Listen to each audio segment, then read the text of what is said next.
Russia అధ్యక్షుడు Vladimir Putin 4 ఏళ్ల తర్వాత భారత పర్యటనకు వచ్చారు. ఆయన ప్రధానమంత్రి నరేంద్ర మోదీతో సమావేశమయ్యారు. ఈ సమావేశంలో కీలక ప్రాజెక్టులు, ఒప్పందాలు, పలు అంశాలపై చర్చలు జరిపారు.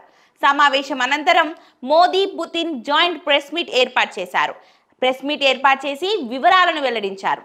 ఈ సందర్భంగా తమిళనాడులోని కుండంకులం ప్రాజెక్టుపై పుతిన్ కీలక ప్రకటన చేశారు. అణు విద్యుత్ కేంద్ర నిర్మాణం ఫ్లాగ్షిప్ ప్రాజెక్ట్ అని పుతిన్ అభివర్ణించారు. తమిళనాడులోని కుండంకులంలో దేశంలోని అతిపెద్ద అణు విద్యుత్ కేంద్రం ఉంది. ఈ కేంద్రంలో మొత్తం 6 రియాక్టర్లు ఉండగా 2 ఇప్పటికే విద్యుత్ నెట్వర్క్కు అనుసంధానించారు. మిగిలిన 4 ప్రస్తుతం నిర్మాణ దశలో ఉన్నాయి.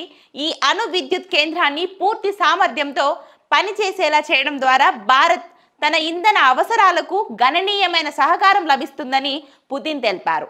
ఇక కుండంకులం ప్లాంట్ మొత్తం 6000 మెగావాట్ల విద్యుత్ ఉత్పత్తి సామర్థ్యం గల 6 VVER-1000 రియాక్టర్లు కలిగి ఉంటుంది.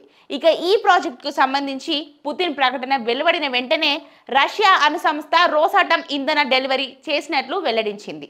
అణు విద్యుత్తో పాటు ఇతర అధునాతన అణు టెక్నాలజీల్లో కూడా భారత్కు సహకరించడానికి రష్యా ముందుకు వచ్చింది. భవిష్యత్తులో చిన్న మాడ్యులర్ రియాక్టర్లు, తేలియాడే అణు విద్యుత్ కేంద్రాల నిర్మాణం గురించి ఈ భేటీలో చర్చించినట్లు పుతిన్ పేర్కొన్నారు.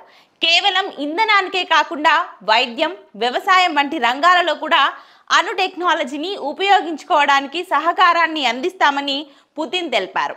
భారతదేశ ఇంధన అభివృద్ధికి అవసరమైన చమురు, గ్యాస్, బొగ్గు వంటి అన్నిటికీ రష్యా విశ్వసనీయ సరఫరాదారు అని ఈ సందర్భంగా పుతిన్ హామీ ఇచ్చారు.